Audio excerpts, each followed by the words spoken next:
Hello everybody, I'm SJM. I'm invisible at the moment because we're in cheaty mode. Today we are going to be looking at Young's Better Desert Temples. As night falls on us here, we'll be going inside real quick anyways, so not to worry too much. I've already kind of lit up this area as well, but let's just despawn all of the bad guys as well, so hopefully we can have some peace and quiet when we go back in there. But the front of the temple is indicated by these two big towers. Sometimes they'll be eroded to some degree or another, but generally this will indicate the front.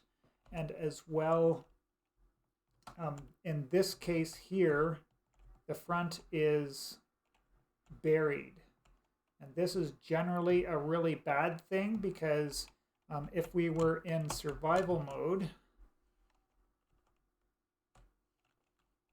when we get close, we're going to be getting a big sound and a debuff similar to going close to an ocean temple.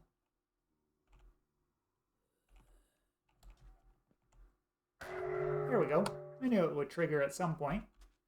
So we now have a mining fatigue debuff.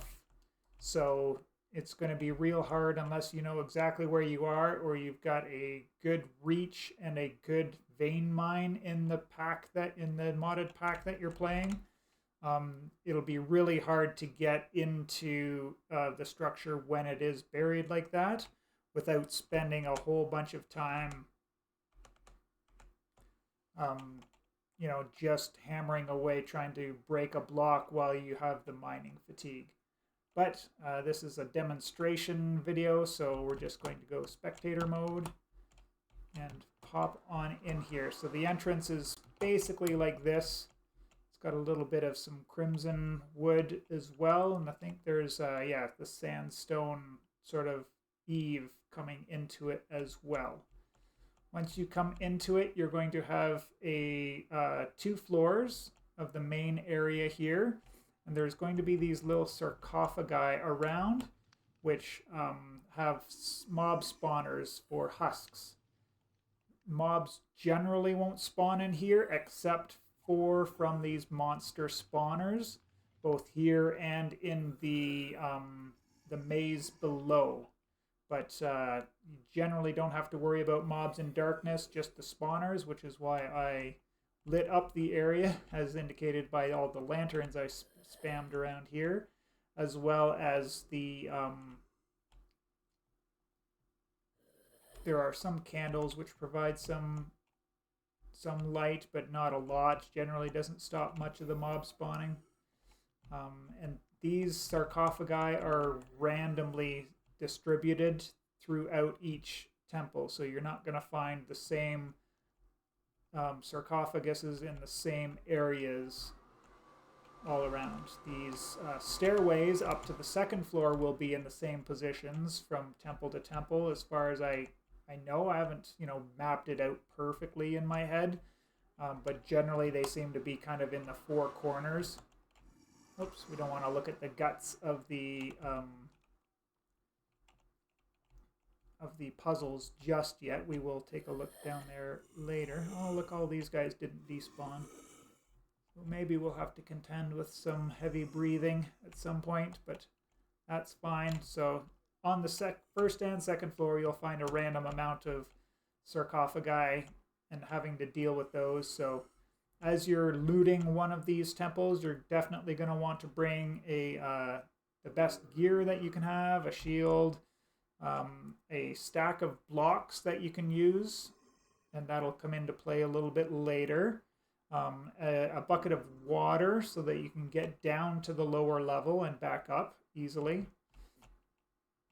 And a bow with some extra arrows will be handy.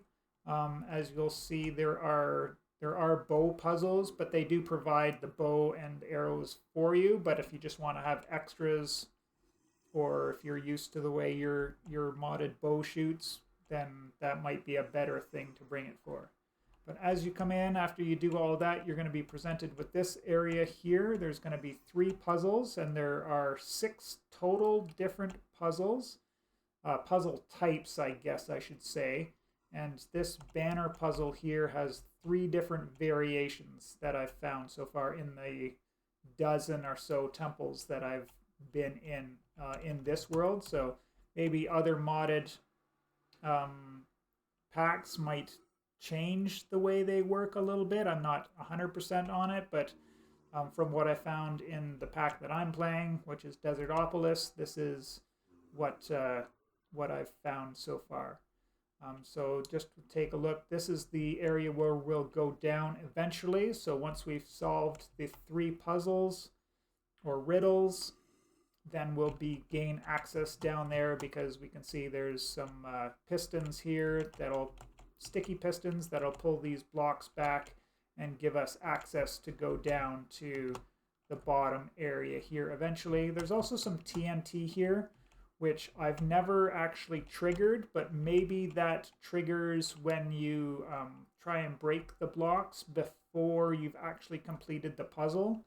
So if you invest the time, the 2 minutes or whatever it takes to break one of these sandstone blocks, to get down there and break some of the redstone before you've actually completed the puzzles, maybe that sets off the TNT. I'm not 100% sure on that, because I've never done it in the 3 or 4 packs that I've played with Young's Better Desert Temples. But now we'll get into solving all of these guys. Let's just go to creative mode so that we can walk and trigger pressure plates and such. So the first one, which is fairly simple to figure out, is the maze puzzle.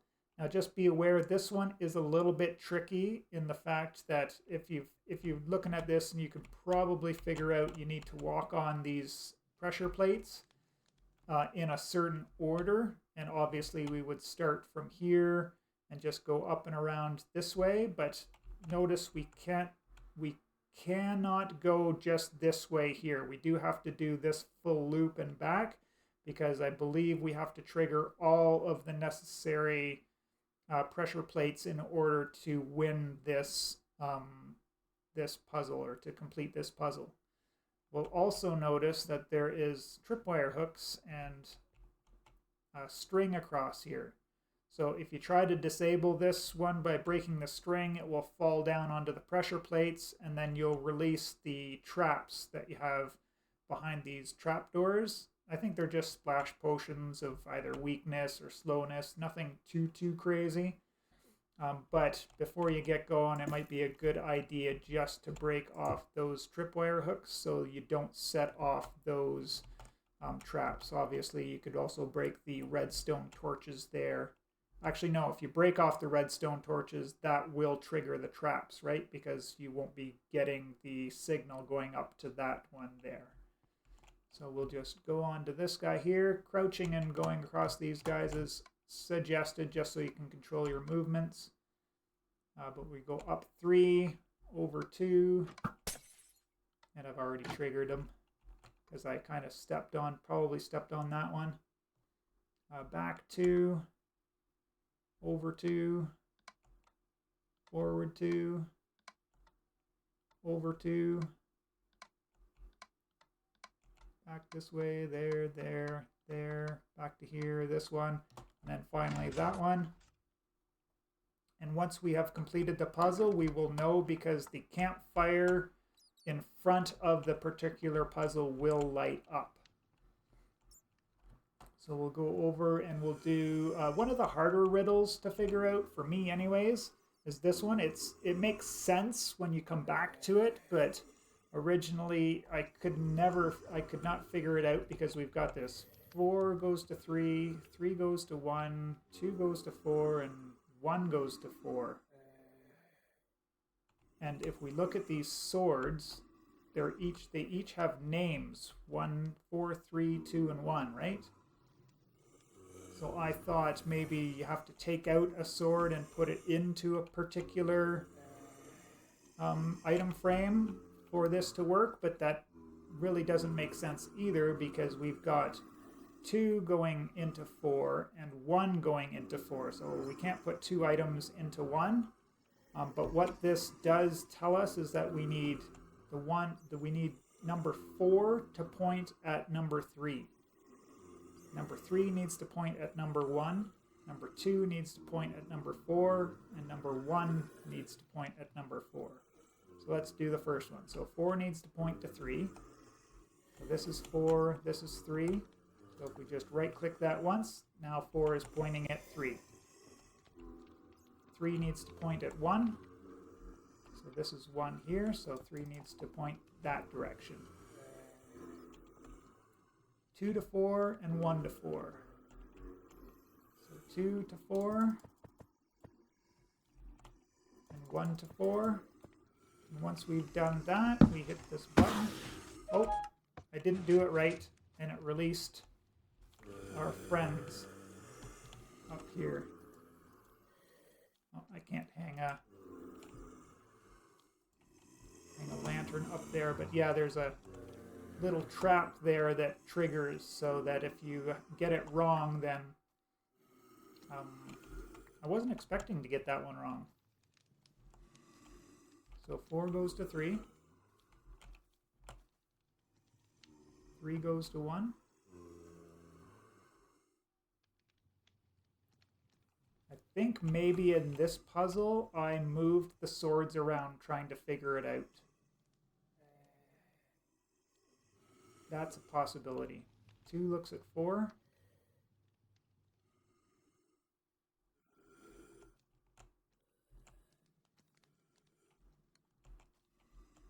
Anyways, we'll be in another temple with a sword puzzle again, so we'll try and... Oh no, it worked, see? Because the campfire lit up, so we did solve it. Not sure. And then the last one is the banner puzzle. This one I worked on and worked on and worked on. I do not know the logic of it. I only know from going into spectator mode and looking at the workings behind it what happens. So what we need to do is deduce from these banners here which of these 4 buttons to push, and those correspond to these particular banners. So if anybody knows what the logic behind it is, please post down below. But otherwise, there's only 3 of them, so we only have to memorize 3 different solutions, which is fairly simple.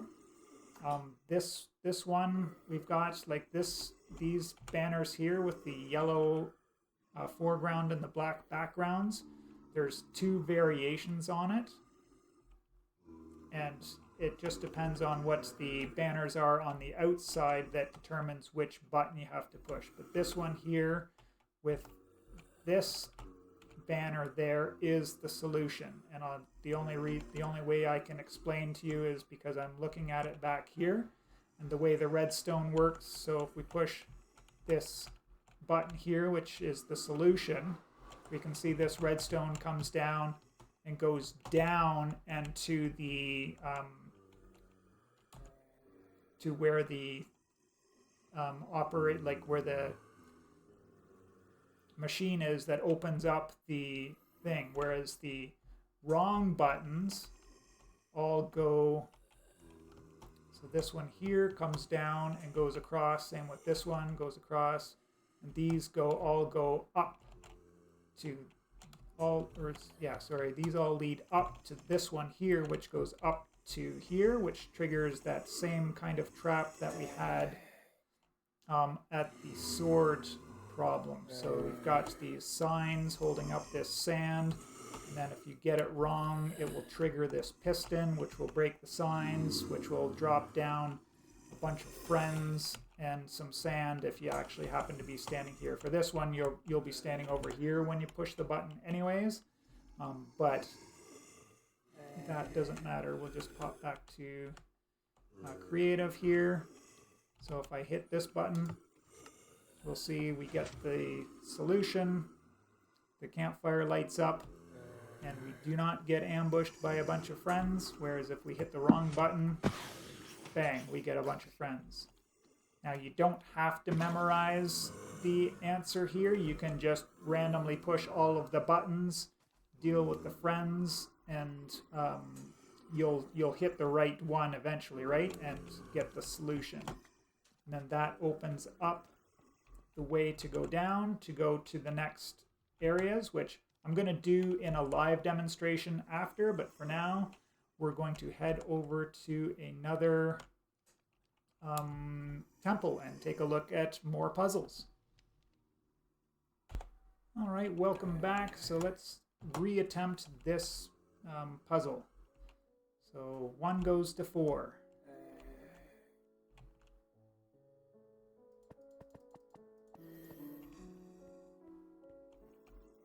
2 goes to 3.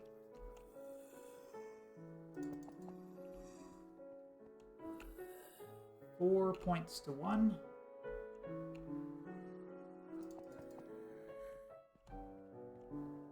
And then 3 points to 2.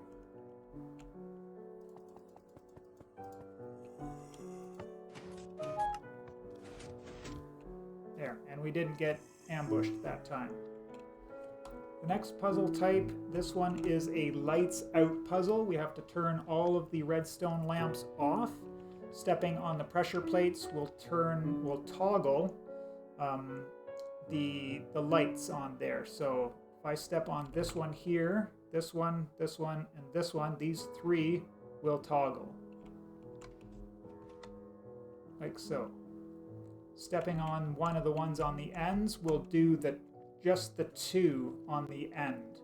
So this one does 2, 3, 3, 3, 3, 3, and then 2. So if I now step on this one, I've got all 3 off over there. So now I'm going to want to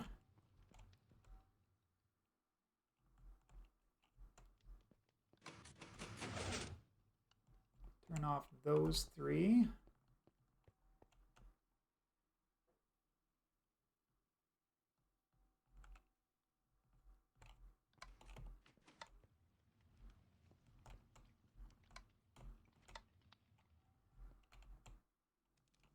it can be a bit tricky. I usually get this fairly quickly.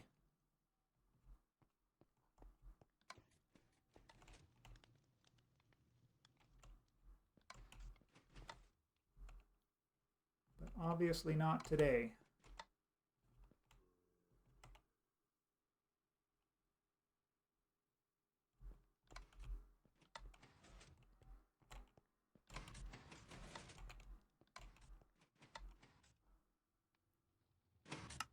Bing! Just like that. This is the first of the bow puzzles. There's an arrow, there's a bow and some arrows in this chest here. There's 2 different types of arrow puzzles, but this one is you're going to step on the pressure plate here, and then lights are going to start flashing across. You want to shoot the target when all of the lights here are lit up. So you just have to remember to lead it a little bit because you only get 2 pulses to get it right. So just like that, and we are lit up, and this one is solved. On to the next temple. Right, here we are at the last puzzle, which I call the Lectern puzzle. Now this one's already solved because this is a re-recording of the episode, but we can go over this anyways. It won't be too hard. So on these lecterns are these books, and these books will be open to the page number 1 of 15 immediately. And you're going to see it's going to have this grid with some dots in various locations. And this one, again, it's a lot simpler than meets the eye. Maybe you can suss that out with just general knowledge of how redstone works. But, you know, different pages on a lectern on a book will output different signals. And that's the hint here, is knowing the vanilla mechanics of the lectern and the redstone signal. But this one has 3 dots, so we just need to turn this one to page 3. This one had 5 dots, which is why I'm on page 5. 1, 2, 3, 4, 5.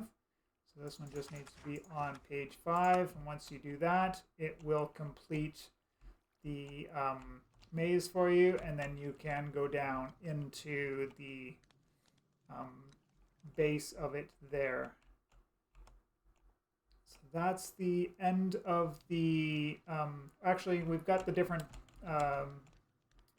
banner puzzles to look at. So this was one of those ones where I was changing things around, trying to figure out what the solutions are, but we've already seen this one. We know that the answer here with these banners on the outside is this one here. And if we just go back to spectator, we can see that the redstone follows out of that one and then down. So that's how we know that that one, that is the answer there, because I can't figure out the logic to the banners. You don't need to move any of the banners like I did there. Just the answer is top right or top left in this instance. Oh, and I totally forgot we didn't do the other arrow puzzle. So this is the other one. There's an arrow or a bow and then 4 arrows in there. And this one, when we step on the pressure plates, we're going to get peekaboo with some targets. And again, this middle one isn't going for some reason.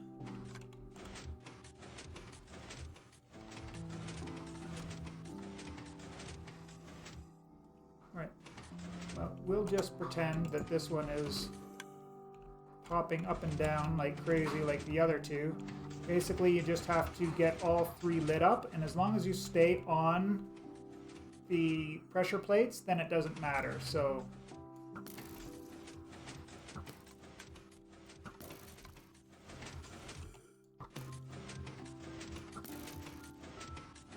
how is that not a score? There, once you do the 3 like that, you get the little sound, and that will light up. This one also has a different one of the banner puzzles. This is the yellow on black, and the yellow on black solution is top left or top right. So back to spectator, and we can see that if we follow this one, this is the redstone signal that goes down there. So now we just have to do the yellow on blue banner puzzle, and that will conclude all of the solutions. So this pyramid is an example where another mod has some world gen that has destroyed part of the temple on us. So this is a good thing and a bad thing. It means you can go down and access some of the lower levels without actually doing the puzzles. But we can't actually solve the puzzles because in this case here, one of the puzzles is completely missing. So we've got the entrance there, the one puzzle there, the blue and yellow banners are there, but no puzzle there. So you'd not be able to do the fair way, although you would be able to still access the lower levels just down here. You're just taking a chance on whether or not the boss room was also destroyed by the world gen. In this case, it was the AE2 meteor. But just as for the puzzle solution here, we've got the blue and yellow banner problem. So again, this one I haven't touched, but the answer in this case is the bottom right. So this is the answer in this case here, and we'll just pop in and show you. This is the one that comes in and goes down for the solution. So that ends the puzzle solution part of the walkthrough, and now I'm going to switch over to my Let's Play world, and we will do the actual walkthrough of the lower levels. It's not too hard, so if you want to experience that for yourself, like the puzzles can be hard to figure out the solutions, especially the banners, the lecterns, and the swords to some degree, but obviously the arrow ones, the maze one, and the lights out one were pretty, like, you know, if you turn all the lights on it doesn't work, then you turn all the lights off and that worked. Like, that was just logical jumps, right? So Now that the solutions are done, we will pop over and do a real-life walkthrough. All right, here we are inside. I've done all the legwork and lit up all the sarcophagi and run around the whole second floor and even lit up areas that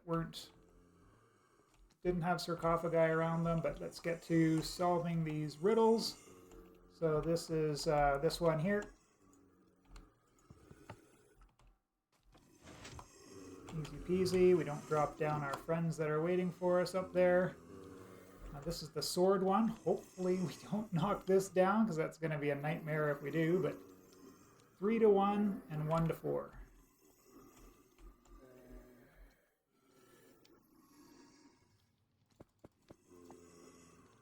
Three to 1.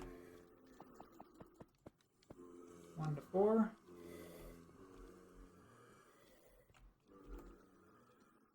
Two to 3, 4 to 2.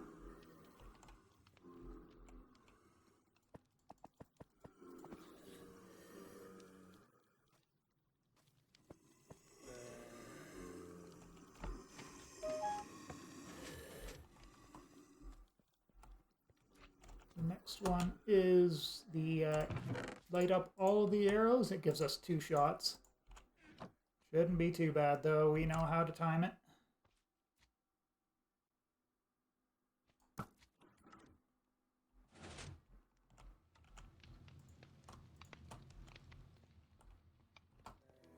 Just like that, we are done.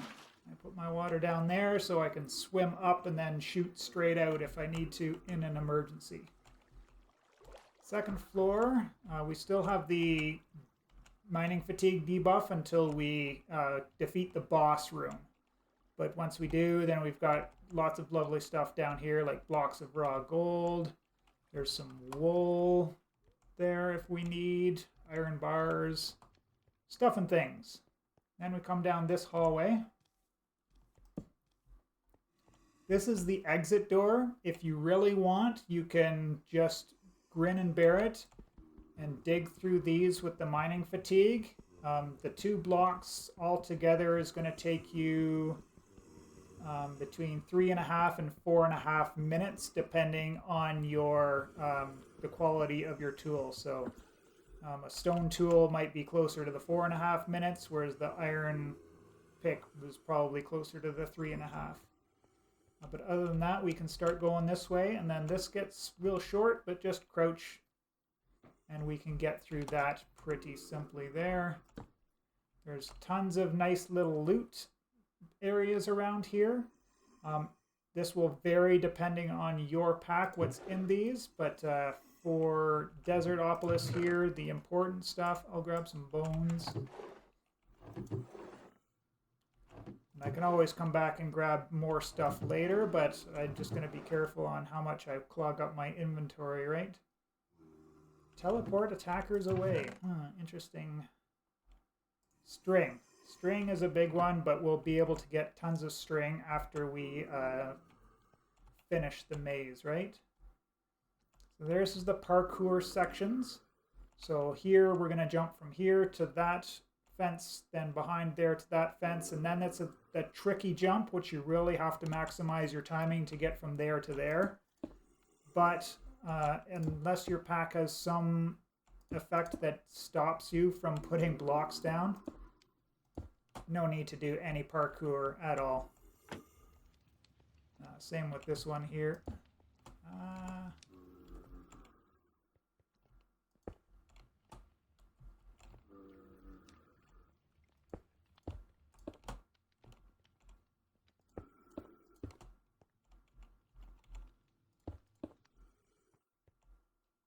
No need to mess around with the creepers down at the bottom if we don't have to.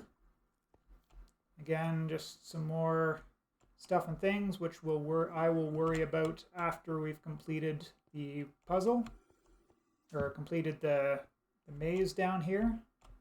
Come to a little library section. Do not eat the cake. There is an observer underneath it, which will splash you with a potion of slowness or weakness, one or the other. I forget what it is. Try not to get caught up in the webs. And then the next parkour section with, oh, lots of magma blocks. So each temple is going to have different stuff in the maze down here, different parkour sections. So there's a handful of different things you could encounter down there. You could encounter skeleton spawners, slime spawners, so on and so forth.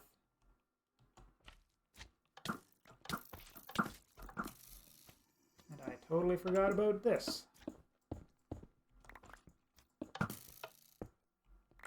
It's a bunch of string, at the very least. And aside from getting decimated by the traps, at least we had decent armor on so that it wasn't such a bad thing. We just need to a little bit of water so that we can heal, and sounds like we do have a slime spawner coming up somewhere here. The other thing you can look out for in these areas is, oh, I don't see it here. This is one, I think. Suspicious sand. So if you've got the brush and you're into getting pottery sherds and doing all of that stuff, you can find this suspicious sand down in this temple. Or in the downstairs section here.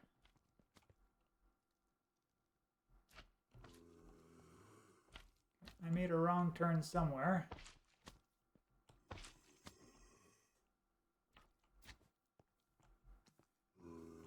I know what it is. There's an underwater section. Nope.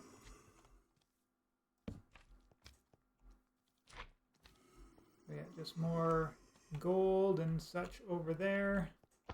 And this is where we got... Oh, it's not a slime spawner. It's just one giant slime.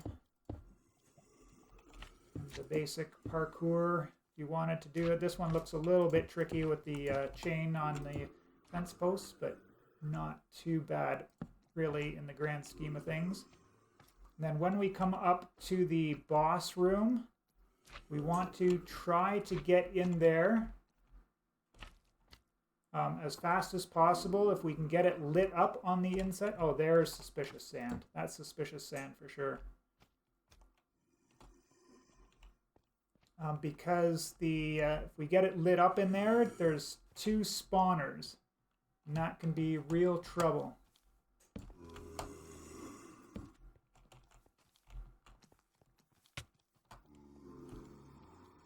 But because of this low-hanging ceiling thing there, we should be able to just get in there, get out, and then we don't have to worry about all of these gold-clad, gold weapon-wielding enemies that can really shred you down really bad, especially if they, in this pack there are the infernals, so they can spawn with like special abilities and such. And because this guy's got 60 hit points, he's the actual Pharaoh or final boss, whatever you want to call. As soon as we kill him, we get that sound, the Eternal Slumber achievement. Slay the Pharaoh and free the temple. And then our mining fatigue is now gone.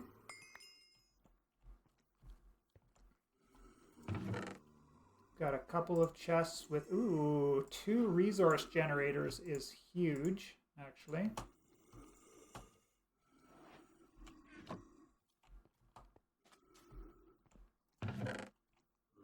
Take another drying rack. Curse of Vanishing, yay.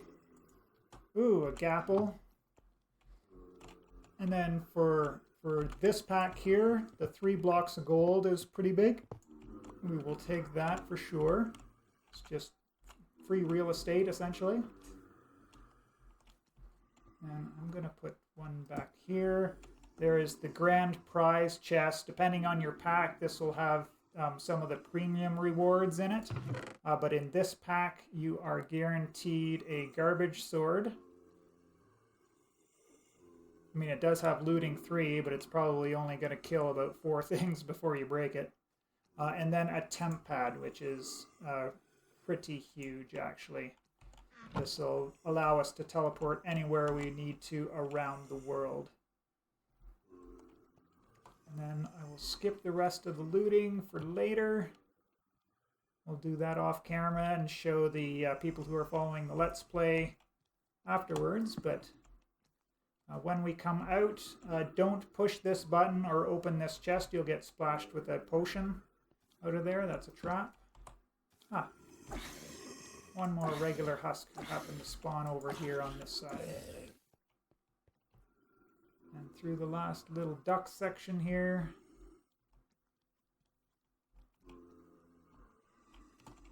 We'll come out to an area that's got a button. Hit the button and that will open that door that I was talking about from the beginning. So we're back to the entrance room where we came in. And that's all of the temple. So I hope you all enjoyed this walkthrough of the Young's Better Desert Temples.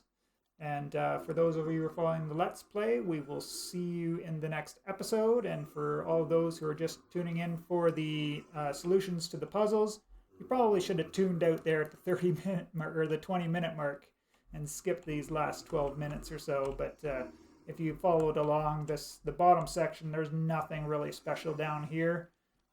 Just depending on your pack, maybe you want some of these suspicious sands. Maybe there's some good loot in some of the loot chests, just depending on what you need in there. Anyways, I hope you all enjoyed. I appreciate you for checking out this episode, and we will see you in the next one.